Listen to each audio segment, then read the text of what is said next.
Hey, welcome to All Entertainment Business. This was founded out of the Austin Entertainment Business chapter, where we were doing live events as the business grew in Austin. And when the pandemic hit, we went virtual and invited our friends from LA and New York. So now we're global, and we're going to start adding an element of virtual meets live events when we go back live at the W Hotel in Austin.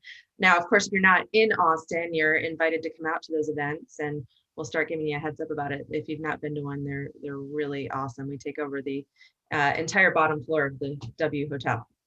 If this is your first time here, this group was founded to just connect people in the entertainment business and help to form relationships so that you feel when you come to an event that you are actually meeting somebody that you can walk away with a potential friendship, a potential partnership, and it's not just a room full of strangers. And we have found that a lot of people have been forming relationships and partnerships and jobs throughout the years. So it seems to be working. Something that helps with the format is we always have a guest speaker that tells us something that we don't know. And we have a job forum where people can offer jobs to the group. And we have a pitch yourself. So you can find out who else is in the room while also revealing your coolest, what you have going on right now or your special skill or whatever that, we can take home. If you're an actor, don't just tell me that. Tell me you have a French accent and a amazing limp. Or if you're a writer, don't just say writer, say, I just wrote a romantic zombie comedy script. That stuff we can, okay, got it. Now I know who to call. I know that you guys can do everything, but we need a little bit more than that in the details so we can remember. Unless, you're one of those people that just remembers everything that people say. Not me. What helped me to form this group is I started as a PA and had to work my way up through every sort of position to producer. And I'm still always learning and going through the trenches and the war stories. But I thought, you know what, it'd be really cool to share these stories with people so they can learn from my experiences and share their experiences. And we can all sort of help each other through this minefield of, trying to make our dreams come true in this business that we call the entertainment business. At the end of the day, we're just making cereal boxes. We got to figure out how we're going to brand it, how we're going to log line it, and where we're going to sell it. So it's just a little bit more fun and a little bit more braggy, right? Coming up, just a little of housekeeping. We're doing our first class for Austin Entertainment Business. It's virtual, so you can chime in from anywhere. And it's going to be on Sunday at 11 Pacific time, 1 p.m. Central time, 2 p.m. Eastern time. This is with our guest speaker from last week, Laura Brennan, who is amazing at teaching you how to pitch yourself. And we found, like, whether you're a beginner or you've been in the industry for 40 years, you're always growing in your career. You're always having to change your pitch of how you describe yourself to other people. And she is able to break that down and help you with really helping to form a connection with whoever is talking to you in the room instead of that awkward, hi, what do you do? I do this. Okay, cool. And then, that's about it for the conversation. She's able to help you overcome that and actually form a connection. So it's pretty cool. So she's going to be working one-on-one with everybody. I will be in the room as well. We're keeping it really minimal, probably 15 people or less.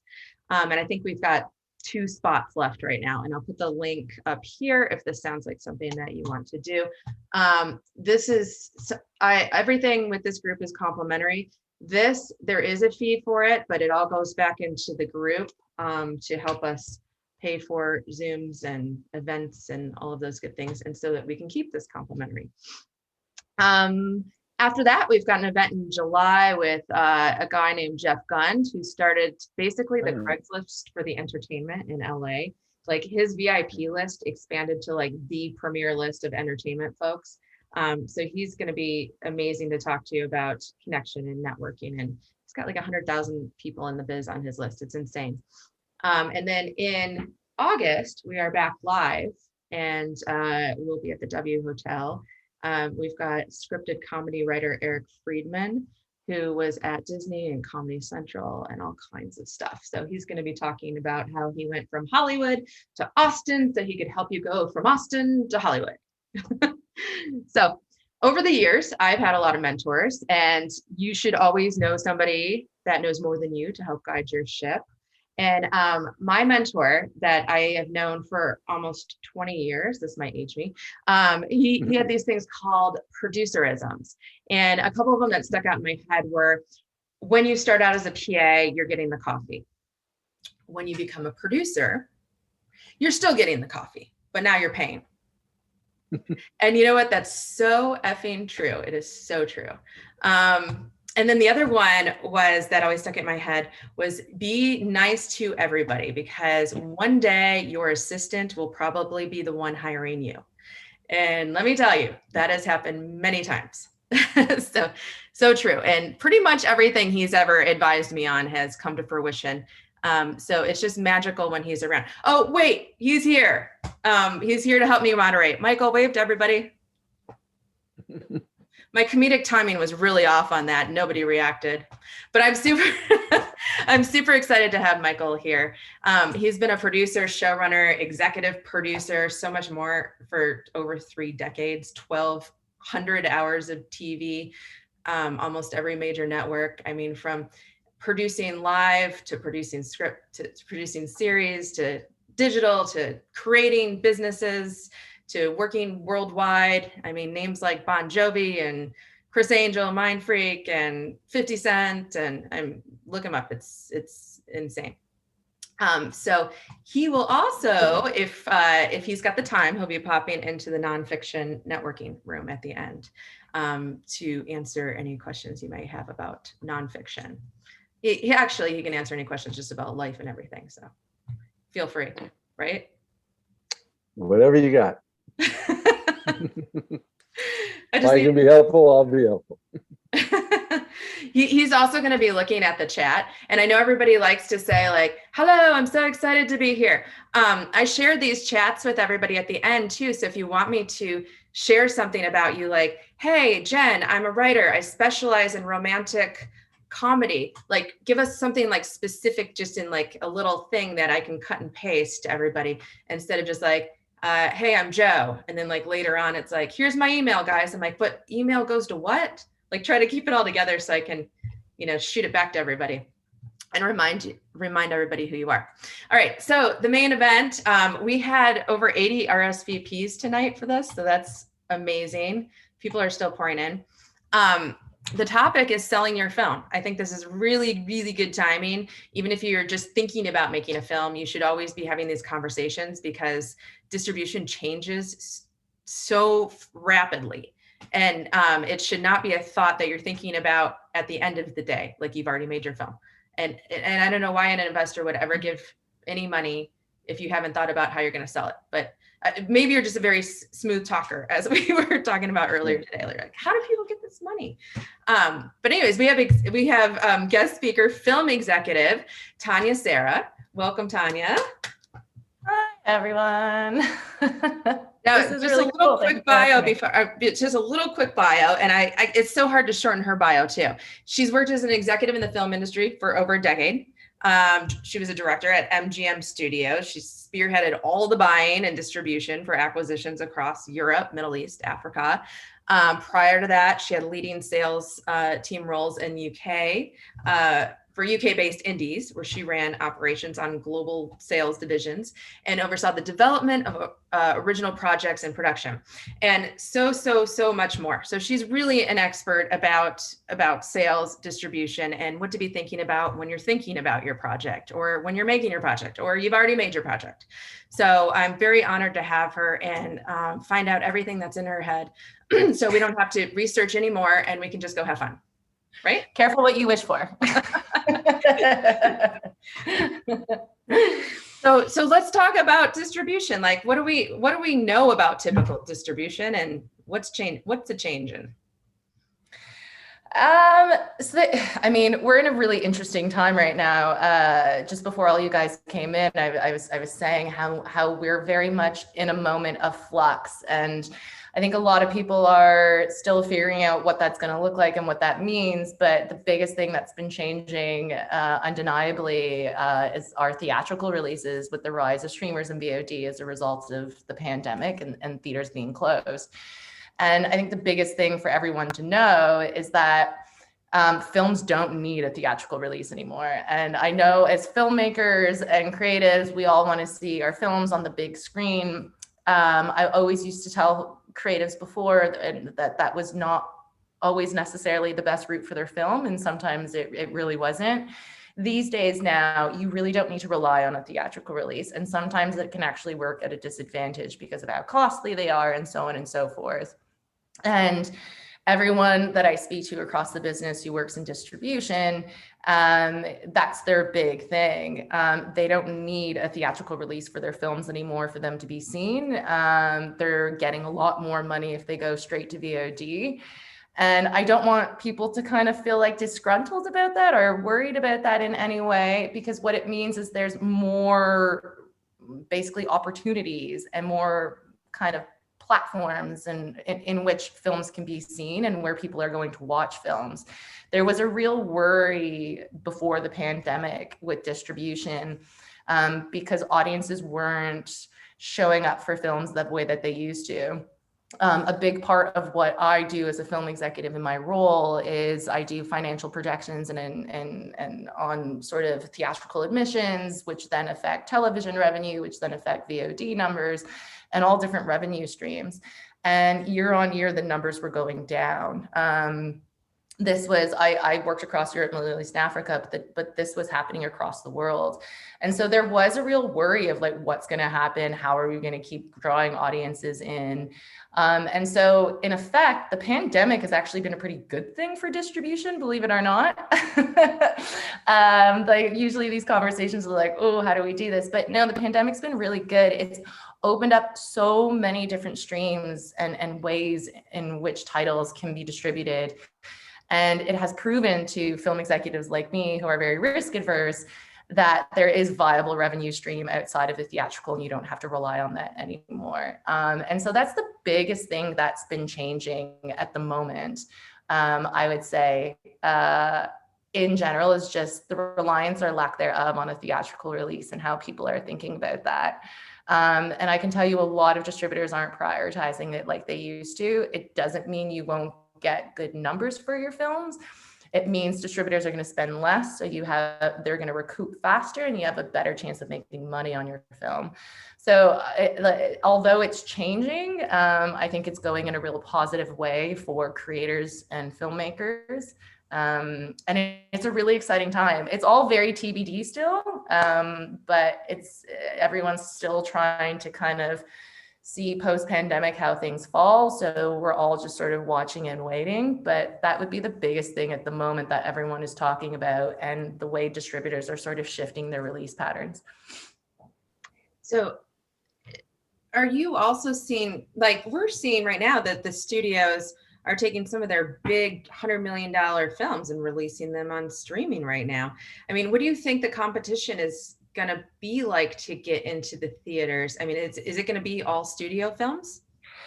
Yeah, when things open up initially, there's zero space in the calendar. So if you're an independent film, I wouldn't even want to be on that theatrical release calendar at the moment. You're just going to it's going to be so difficult to take audiences away. Like the studios have built up an immense amount of tentpole titles. And not just studios, but even the independent distributors who buy big films like Hitman's Bodyguard 3 and so on and so forth. That's an independent film, by the way, guys, Hitman's Bodyguard 3. It's made by Millennium Films, but and distributed by Lionsgate, at least in the US. But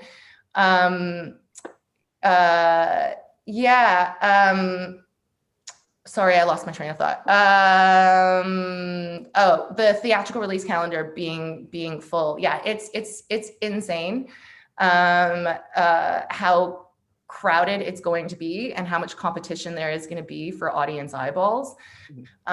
You have to think as well that it's not just studio films that have been held back, it's distribution across the world that is relying on theatrical releases.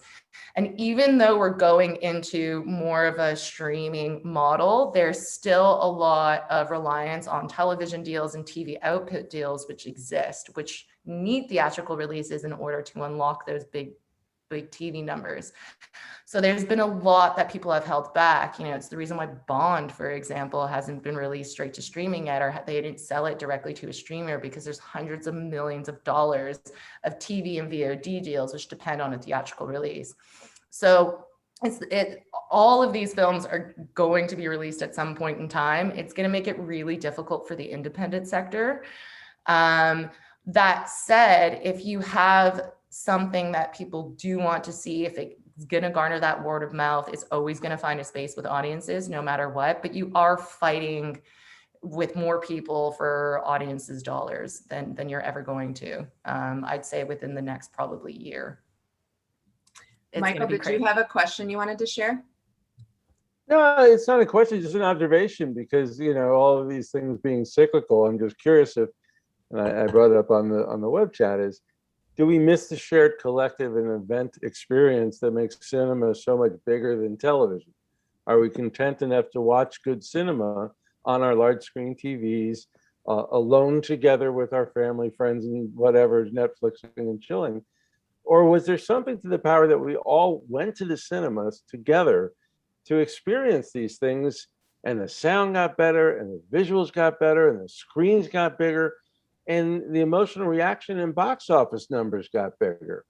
And when that all goes away, everybody's alone to have their own experience with whatever that tentpole that it is. So I wonder, and I asked you, Tania, earlier, was, do you think that the Amazons and the Netflixes are thinking further enough ahead to say, we're going to buy out those places now and then watch the cycle go, in the same way that, you know, Jeff Bezos with Amazon, when he took over all the bookstores and put them all out of business, allegedly Amazon's now opening a chain of bookstores. Could the movie cycle and distribution be doing that? I guess would be my question. I personally don't see that happening. Theatrical revenue accounts for, like, if you're looking at a title, and you're analyzing revenue and all the different sort of revenue streams, where it comes from, home end TV, free TV, pay TV, and then all the different VODs that we have now. Right. Theatrical revenue still accounts for the most revenue that a film makes. And I'm talking about, like, on proper theatrical movies, not films which are small and are being released theatrically just to raise a little bit of awareness so people recognize it on VOD and they raise home end numbers. I mean, proper theatrical release titles, the theatrical window is still the most lucrative. And it's the reason why it's not being ignored at this point in time. And at this point, there have been some studies and audience sort of surveys done. And obviously, everyone who works in distribution is, you know, trying to anticipate what audience behavior is going to be coming out of pandemic. And at the moment, how it sits is, there are people who will always go watch movies in the cinemas.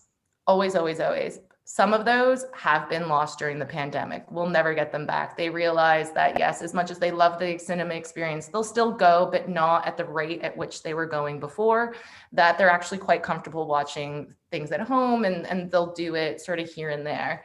There's the diehard theatrical fans who will, like, go out and love the theatrical experience and will go there constantly.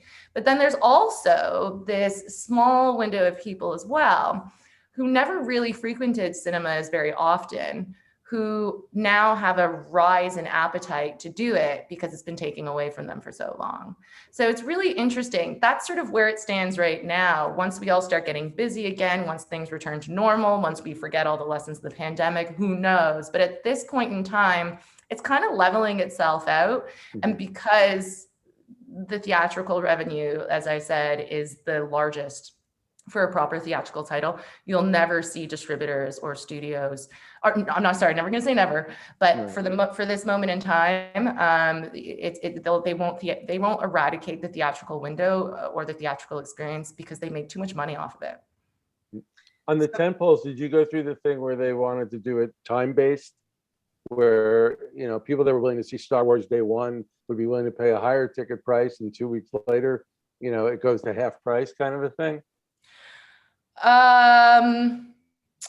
That wasn't, I mean, I've done analysis on things like that as well in the past. I'm asking, as far as, like, currently and at the moment, I I don't have enough to say like yes or no in regards to that. The one thing I will say though is that if someone can't wait to see something, they're not going to wait to see something, whether they have to pay a higher ticket price or whether they get a discount if they wait a couple of weeks.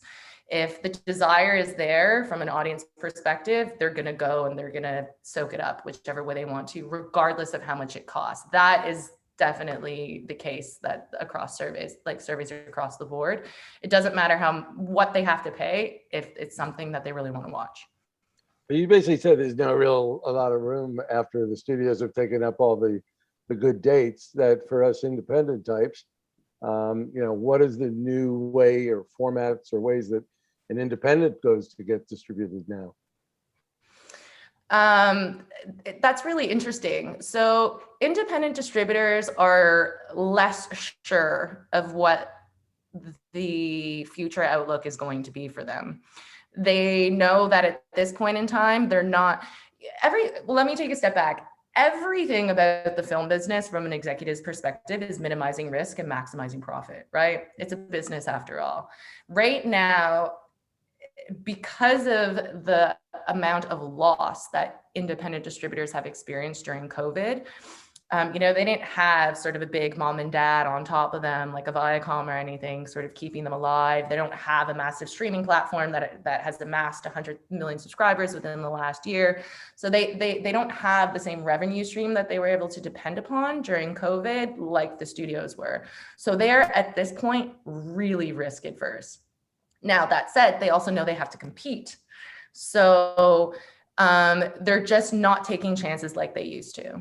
If a title, if they get cold feet about a title and their instinct tells them that the audience isn't going to show up to it, they're not going to take the chance on a theatrical release. That's what's happening on the independent side. So the studios have the ability to be a bit more risk adverse, albeit a lot more risk involved because they have, a lot deeper pockets that they have to fill. But the independents simply can't afford to be taking a risk. And so was it earlier this week or last week, I was on the phone with the president at Lionsgate, and he was just like, Tania, if it's not a theatrical release for us, we're not even, we can't.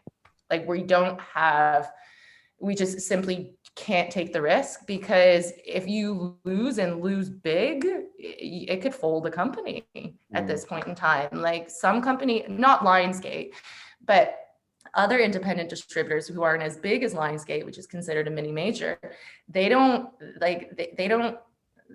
have the capacity to do that at this point in time. It will turn around. And as you said, Michael, everything is cyclical. So once we get all these really fantastic studio titles out of the way, this year's Oscars were heavily weighted by independent titles. I will bet you next year's Oscars are going to be heavily weighted by studio titles and streaming titles, because the independents are going to really be picking and choosing. Obviously, Focus Features is always going to be in there, but that's owned by Universal. Right. But I think once that dust settles, then the independents will feel more comfortable taking risks. I mean, the Cannes virtual market is happening right now, and the sales titles launching there from the independent sector, they're huge. They're bigger than they've ever been, because sellers know that the market needs, actually can only be vibrant for them if they have something that is theatrical right now. And so the packages are crazy. I don't know if anyone follows the trades, which you should be, but if you go on Deadline, for example, they have a very Cannes market specific one. It just filters all of the news and all of the deals being done and all of the new packages. They're pretty heavyweight packages compared to what you've ever seen in the past. Buyers will not pay money too early in the game if it's too risky. They're just not taking the risks, and the sellers are responding by bringing packages to the market that are less risky. So it's strengthening the film industry too, if you think about it. Yeah. So are you saying that independent filmmakers should hold off on the festivals for the next couple of years because they're just going to get creamed by studios? No, the festival space is okay. Festivals always need to balance, their titles, for sure. If you're looking at TIFF, for example, it's probably going to be heavily weighted by a lot of big films. I'm already excited by the 4 or 5 titles that were announced yesterday. And there's going to be some more. The major festivals have have to come back big for their own reasons. But they also celebrate independent cinema a lot. So if you like, nothing has changed on the basis, like if you have a good film, it's a good film. That's it. There's no debate about it. I think okay to mediocre films right now are less tolerable because everyone has so much to come back and prove and so much revenue and costs to sort of make up for, or lack of revenue to sort of make up for. But nothing, the industry, like, it's interesting what you said about lessons that Michael taught you, because one that someone always taught me as well is that be nice to everybody because you never know where they're going to end up. That is so true. It's so true. I started off at a tiny little sales company and I became a studio executive, you know? So like I was nobody at one point, and there's a lot of stories like that as well.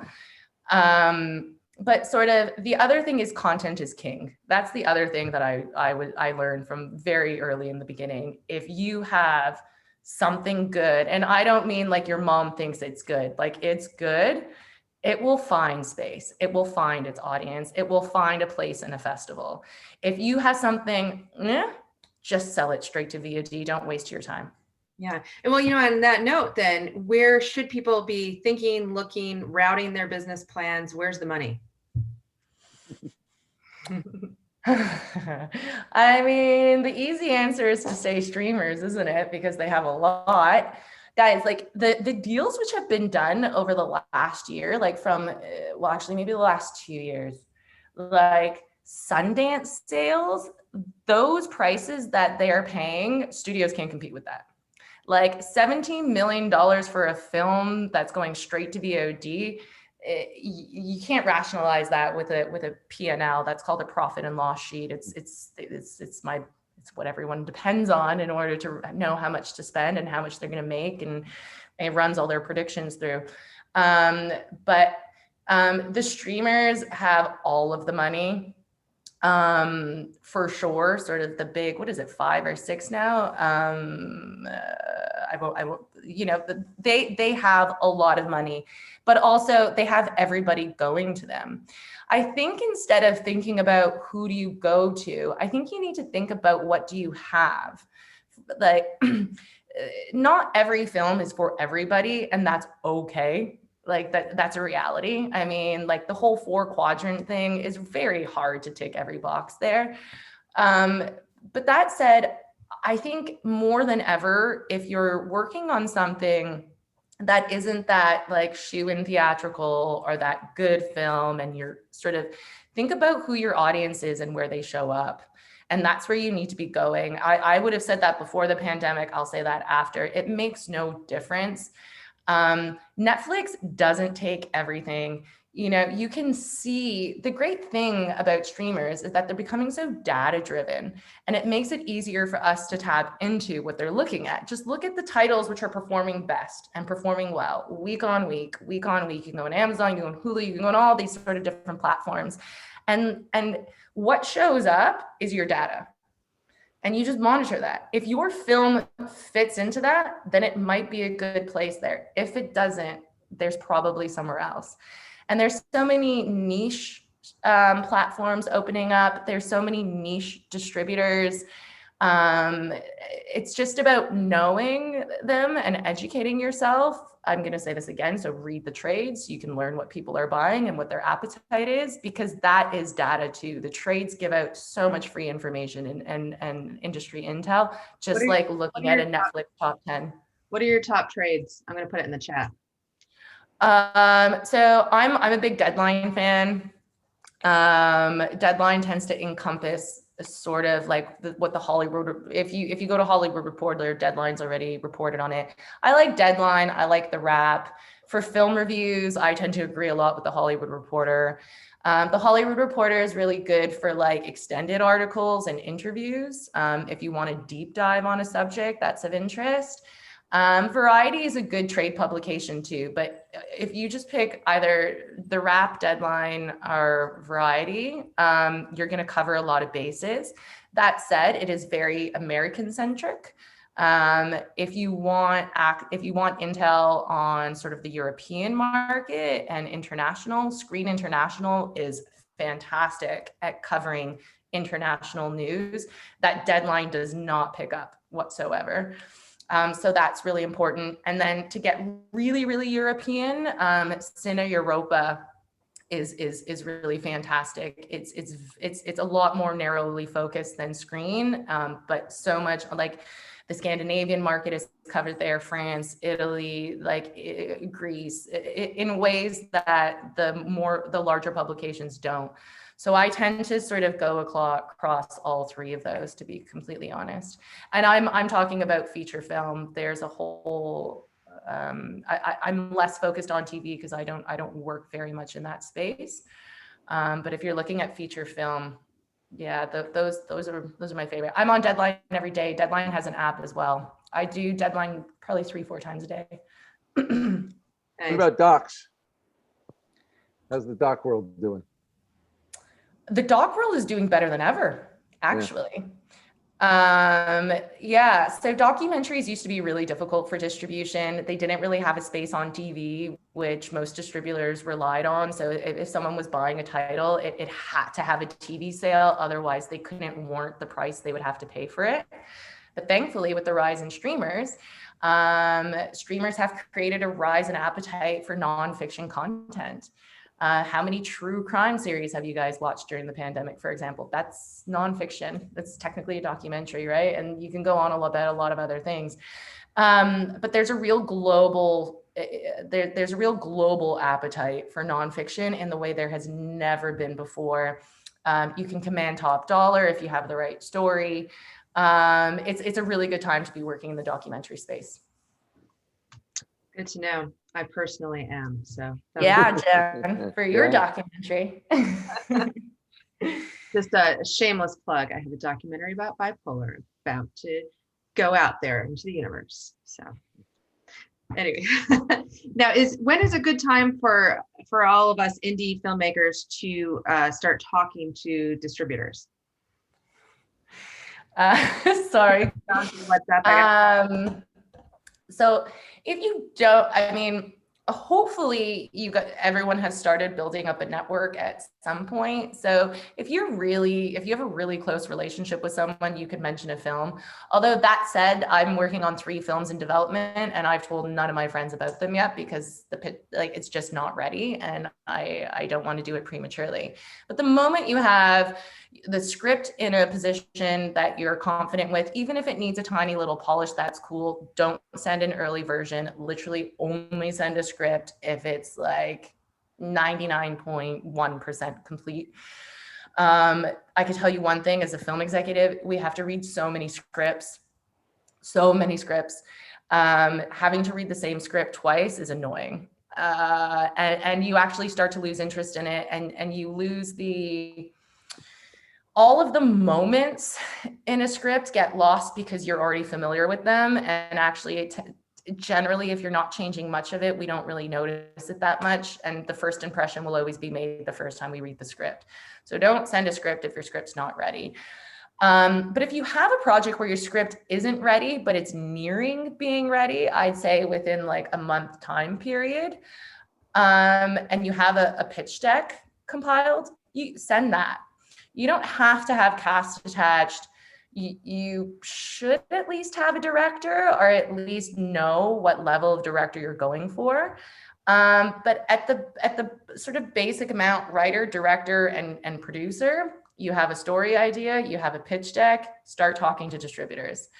One, it gives you insight as to whether they're interested in it or not. So when your script is ready, you're not wasting time going to this whole group of people. You have already started to zero in on the appropriate people for your film and the right people to take it to. But also oftentimes we're looking for investment and content is king. We need more content than ever. So people are really hungry for it. So I've noticed like so many companies who would never look at something unless it was fully packaged are now really eager to look at early concept ideas.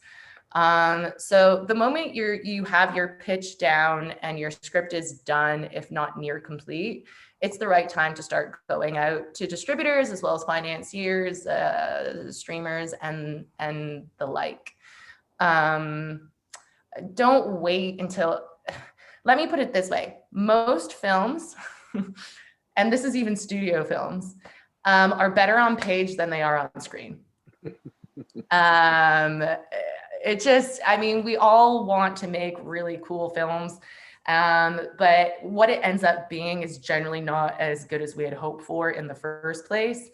And so if you have a really good idea, sometimes, I'm not going to say all the time, but sometimes it will have larger perceived value as a pitch as opposed to a finished product. So don't wait. Don't like, you know, there's some people who are like, not until cast is attached. Okay, cool. Then don't go back to them until your cast is attached. But there's so many options out there. Once you have your idea ready, you should start talking to people. Now, should you be talking to distributors if you plan on going to the festival route ahead of time? Yeah, absolutely. Absolutely. So, North American distributors tend to be a little bit precious when it comes to festival play. If anyone has ever done a deal with a North American distributor, there's usually some clause in the long form agreement that they have to have pre-approval on every festival, blah, blah, blah, blah, blah.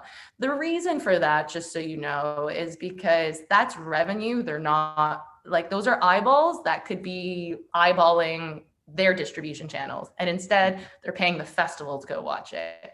So they just get a little precious about, and want to be involved in that process. That said, it doesn't mean you can't go out to festivals. It doesn't mean you have to accept a festival. The biggest thing that I could ever say is just communicate. Let them know as soon as you initiate discussions with the distributor that you're out to festivals, who you're out to, what you have planned, even if you're planning your own sort of virtual screenings or kind of, mini theatrical releases. Oftentimes they're really supportive of that and will work with you. But do know that distributors, especially in North America, get pretty precious about festival play. Internationally, they tend to not really care that much. So international festivals are great. Oftentimes, international distributors will send your film to a festival because it's an anchor of marketing, and tends to be free marketing and exposure for the film, which helps facilitate eyeballs to their theatrical release, which then raises the profile, and so on and so forth.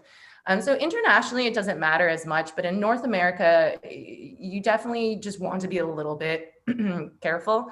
I've never seen a deal ruined because of that, at least in my experience.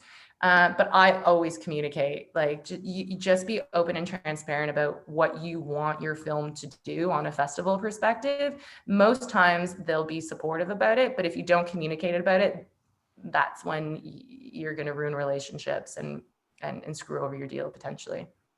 What about the filmmakers that is going the festival route to get a distribution deal? Should they bring their own marketing? Yes. Well, what do you mean by marketing though? Because I could see that sort of two ways. One, like, you definitely want to have marketing materials available for your film if you're going to be selling it or presenting it to everyone. So if you're going festival route, that means your film's already shot. So you want to have good key art, a competent press pack. You want all your delivery materials and chain of title cleared. But you want to have a really cool trailer cut. A festival is going to need that as deliverables as well. So they're going to require that from you. So you definitely need to package your own marketing materials for your film. So that's like one element.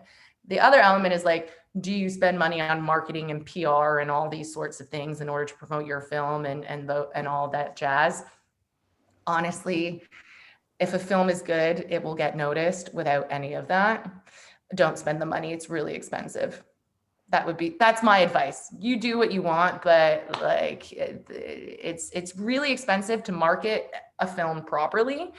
And if you don't have a budget for it, and if you don't have if your dad's not like rich, or your parents aren't rich, or you just don't have like a bag of money that you can just sort of pull out of, it's not worth it. It doesn't, in my experience, I've never seen, a real independent marketing push pay dividends. Although sometimes there's some cool viral campaigns which raise the thing of a film, but that's like how many films a year achieve that.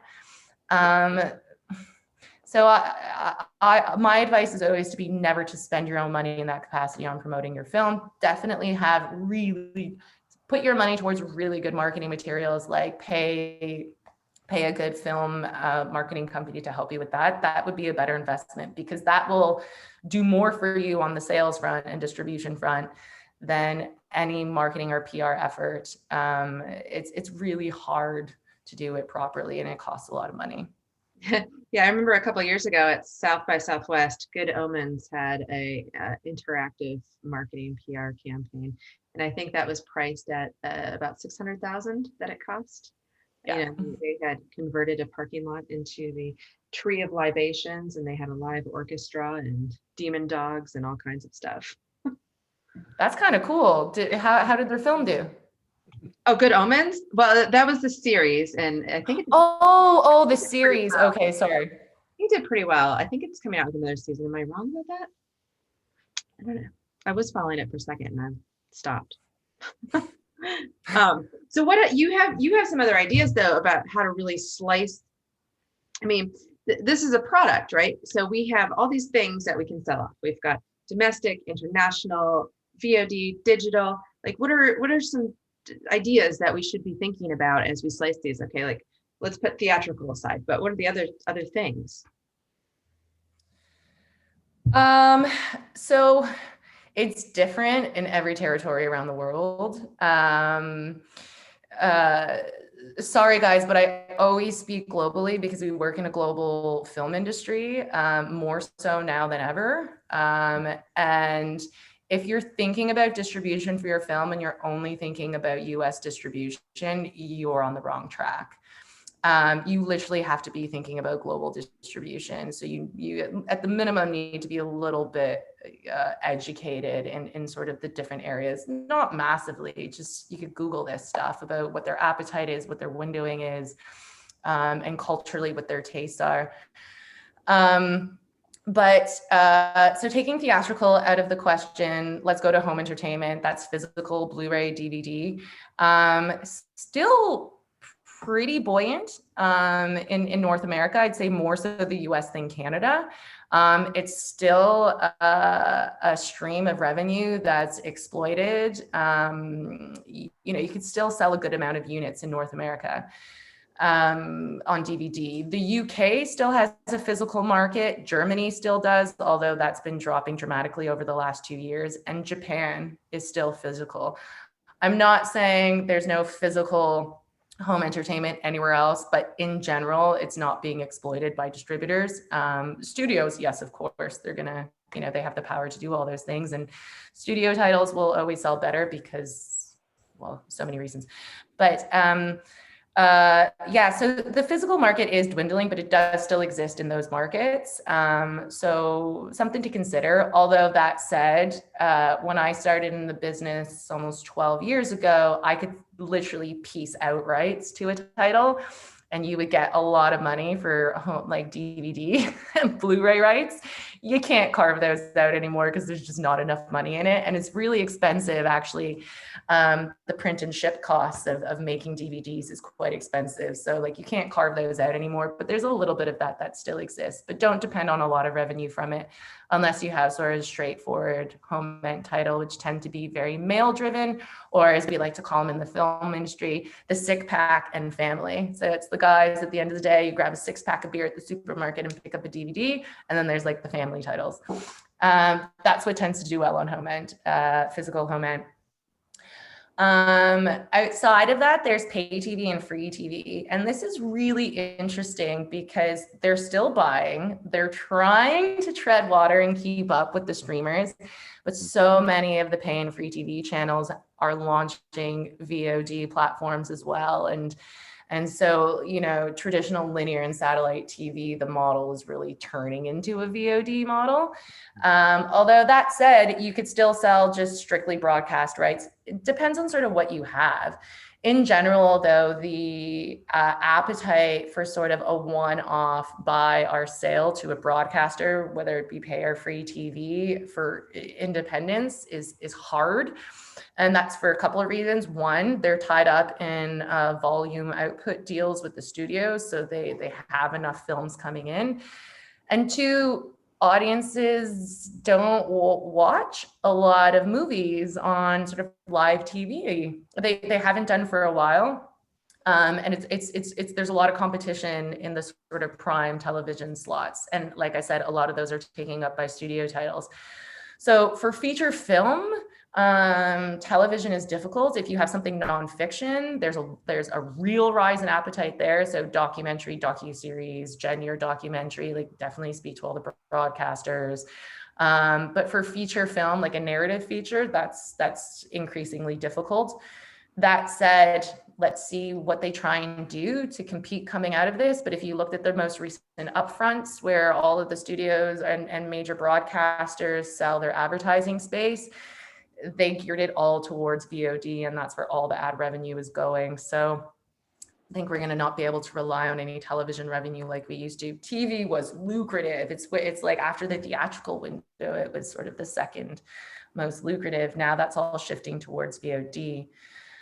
And then, you know, on the VOD side, there's AVOD, NVOD, TVOD, SVOD, pay-per-view. There's all these sorts of rights. It's a really good thing because before, distributors would be taking these streams, like all VOD rights, and not really utilizing them. And now there's actually so many different places coming about for TVOD and AVOD and SVOD. So that's theatrical VOD.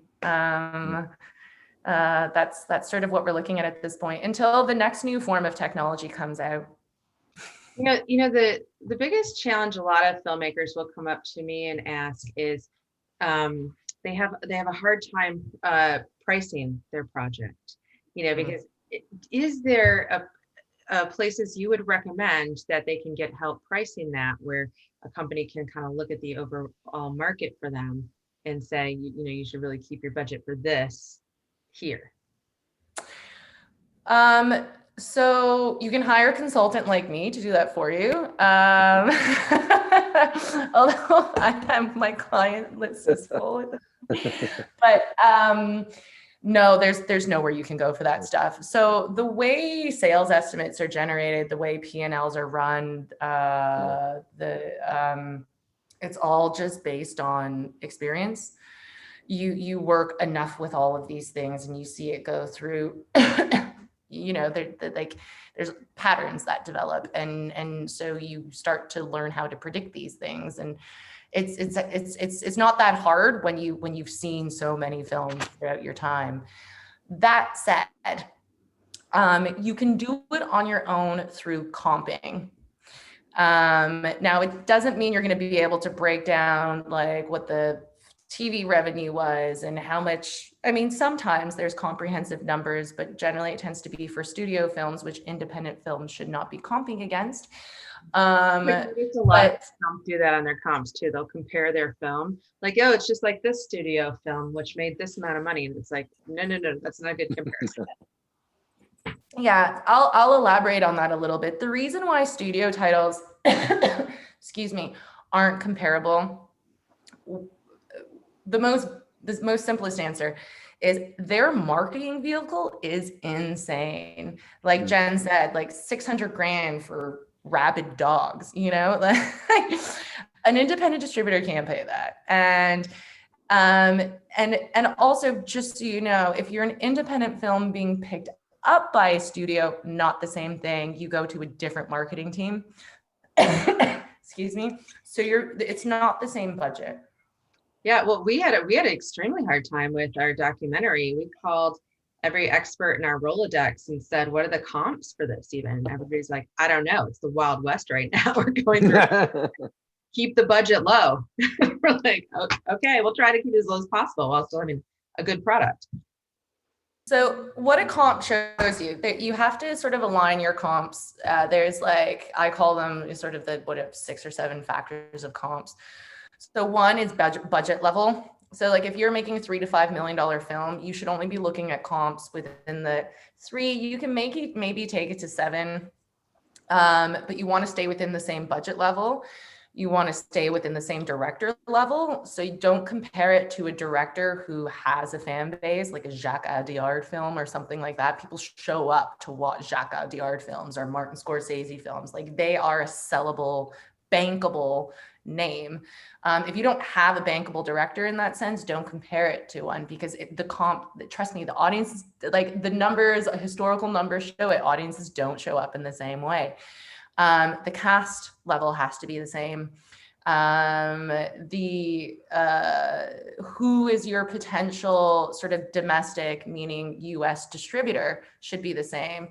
So if it's Universal Pictures International, that's the independent arm. If it's Focus, that's the independent arm. If it's Universal, that's the studio. That's not comparable. A24, Lionsgate, Neon, Bleecker Street, blah, blah, blah, so on and so forth, all independent distributors who released great titles, who would potentially be the same for your film. So you want to look at who the domestic distributor is. So is that cast, talent. Oh, and then also the genre, the genre and the themes. Those warrant different audiences, different audience show up in different regards. So when you're comping, please make sure you're looking at all those things.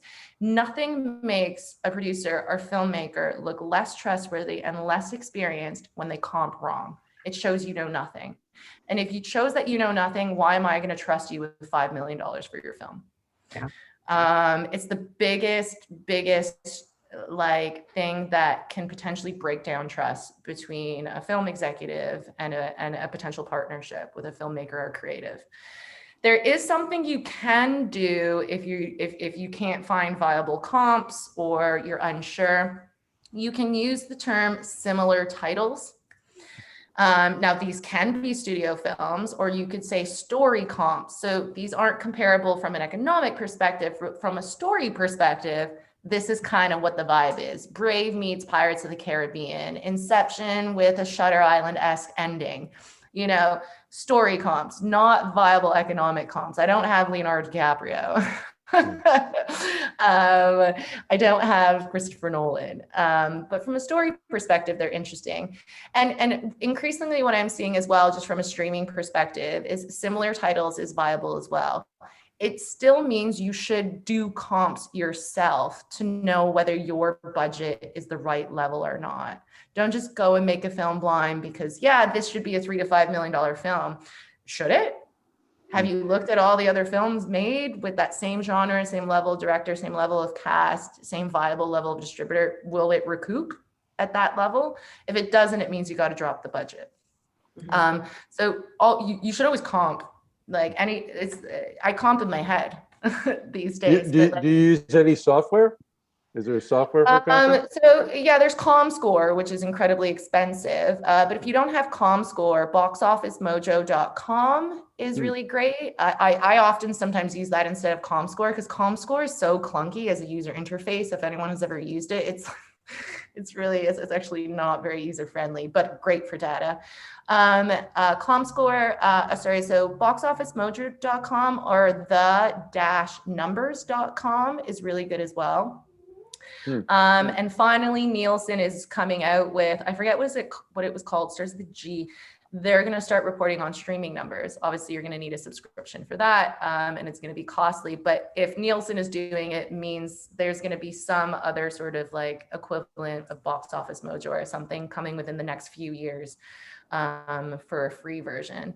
But at the moment, yeah, Box Office Mojo, the-numbers.com. But like studio execs use them all the time, even though we have ComScore. You know, we've been talking all the way through the hour, and I just noticed it's 8 o'clock, so I want to respect your time as well. But I thought a nice question to ask here would be, is there any sort of right now formula that you would suggest to somebody that's on the indie level of producing a film that would be kind of, you know, the safe route? Like you need this genre, this celebrity, this budget range, or at least what's trending now. Now we know that, you know, like right now, someone's going to break that rule of whatever you say, but just, is there a general idea that's trending right now, a good lane? I mean, biopic content is something that is in demand at the moment. But it's a trend. I tend to, obviously people follow trends. That said, if you're going to start developing something for the biopic community now, it means it's going to be made in 3 years, and that trend might not exist for audiences anymore. The one thing you really can't go wrong with is action. Get a Frank Grillo, get a I don't know, like a Dolph Lundgren, get a John Travolta, Nicolas Cage, Bruce Willis, and honestly, you guys can get these guys. Like if you can, they'll do sort of anything. Just get some sort of name. They'll do anything. Just get some sort of name. Just look up action titles with those guys. You'll see there's like a list of 20 of them, and they just do the same thing over and over and over. I mean, you can get like 1.5 to 2.5 million just out of the US for a title like that. And internationally, it sells in every territory internationally. Action, put one of those guys in it. Make sure it's action though. Don't cheat too much on the action, because we're not stupid, we can tell. But audiences eat those things up all the time, no matter what. Guaranteed. Keep your budget low, comp it so you know it's right. Get the right actor in. It could be a first-time director, and you're sold. Gary Busey. Action hero, yes. Do you find that does that only work with male protagonists, or isn't there a trend toward female protagonists? No, unfortunately, we're not quite there yet, but we're working on it. I thought it was coming. It only works on a larger scale at the moment, obviously, for the reason is that there hasn't been any historical female action stars. So like, yes, you could cast like the chick who played Nikita, but she doesn't have the same value. We're dealing with a male oriented audience. Yeah. Very passive, likes what they like, and they'll watch it over and over and over again. Action. I don't know. I think that the numbers are starting to be revealed that females are making a lot of money in the leads. I mean, they are, but when specifically for what I'm talking about, of like, if you want something like the easiest guaranteed type of film to make where you're gonna sell it, it will find distribution, and literally in almost every territory worldwide, is that formula right there. You're right. I did start you up with the generic, and then I just slapped you down on it. Yeah, increasingly female-led titles are seeing a rise in numbers like they haven't before. But they don't do, that's on a, you have to, if you're gonna do that, you need at least a $10 to $15 million budget, because you have to get a name that means something. Yeah. You can't do it in the same sort of simple low budget formula you can, like I just sort of spoke about. But yeah, female fronted anything is doing really good. On the action is sells, period. It could be a woman, it could be a dog, it could be a horse, it could be a guy. It's just, it sells. Interesting. Well, is there anything that that we did not talk about that you wanted to mention before we wrap it up? I think I said read the trades already. That's true. Knowledge is power. Yeah, no, I'd love to like open it up to questions. Let's do that. That would be fun. Look at the chat's been going off the chain. I'm sorry I haven't been paying attention. Going off of what you said earlier about it might not be worth it to do marketing. And I saw somebody throw a question on the chat about like social media and stuff. So what's the best way? Let's just say you have a finished product and you have a platform and everything. What's the best way to get people to know about it? Just to get it out there, blast it, just advertise without, spending all the money. Build your audiences. Yeah. It tends to, so what's been really interesting during the pandemic is a lot of filmmakers have been doing their own virtual screenings. And so they invite their friends who invite their friends, and it like sets off a chain, a sort of word of mouth. You can use social media, but you need to hack social media. So like on Facebook, you need to be posting like 5 times a day in order for it to show up on everybody's feeds. On Instagram, you need to be doing it 3 times a day. Like you need to have a team of people, or it turns into your full-time job where every day you're posting because of the algorithms. You're competing against the algorithms. You can't just put something out there and expect everyone's going to see it. Everyone's feed is being populated by what they're looking at and what is going to keep them on the apps and sort of on there for as long as possible. So even though you think you have like 2,000 friends, all of your 2,000 friends aren't seeing it. So you can go the social media route if you're smart and you're clever and you do something viral, sure. But as I said, how many of those do we see a year? It's not everybody can do it, and not everyone can generate that sort of buzz and word of mouth. I think you got to start with your audience and who you know, and utilize them to draw in others, and have your film spread holistically through word of mouth. It's really hard. I mean, even independent distributors who have money for marketing struggle to get eyeballs on their stuff. So Neil, like, I appreciate your question because it's not easy. It's not as simple as make a film. People are going to show up and watch it. I really appreciate that. I decided to EP a short film, my first and last, because they were just as much work. I was like, this is girlfriends of mine, and I was like, this is really cool, and I think it's a really nice story. I'm going to help out with that. And they did a crowdfunding campaign which involved a social media aspect, and we had to like enlist friends to help us post just so we can get it seen by so many people on a daily basis. It's really hard. I'd say you start with your network and use your own network to like bring in others. I found I'm not the expert in this because I've always worked within a system, even on the independent side. I'm selling to distributors who take care of that themselves. Like self-releasing is really difficult, and I think I don't want to discourage anyone from doing it because you certainly can. But, you can also list your title on, like you could self-distribute your film on Amazon. Doesn't necessarily mean it's going to get seen by people, but you can put it up there. I'm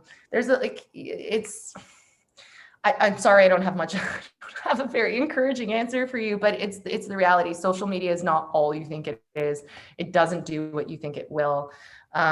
Start with your network and the audience that you know is going to show up, and have them help draw people in. Eventize it. So like, like an online, like virtual screening where people come and have drinks and that sort of stuff. And if your film is good, then other people will tell other people about it. And just make sure after that initial virtual screening or whatever your initial release is, you have somewhere else prepared for people to watch the film. So when people have good feedback and talk to their friends about it, they could point them to your revenue generating space that you've put your film to. That would be, there you go. Short story long. All right. Well, thank you so much for joining us today. I think and tell me if I'm missing something, Tania, on the main takeaways from this, but we should start talking to distributors as soon as we are in a good place with our script and our director and our producer and our writer at very minimum. Maybe even get them on board before you go the festival route. We need to think on a global scale, not just the US, and how we're going to piece out the sales. Look at comps, look at the trades, and then pray to the higher power. Did I step it up? You know what? You could be as prepared as possible, but luck plays a role in the film business. It does. Everyone will tell you that. Like, everyone's nodding. You do everything to make sure you have something that is going to speak to people. And Like I remember I worked on Mile 22, the Mark Wahlberg, Peter Berg film. And it's like shoe in, right? Action, Mark Wahlberg, all these sorts of things. It didn't perform. It performed at my lowest estimates. And that's like, that was an $80 million action movie starring Mark Wahlberg.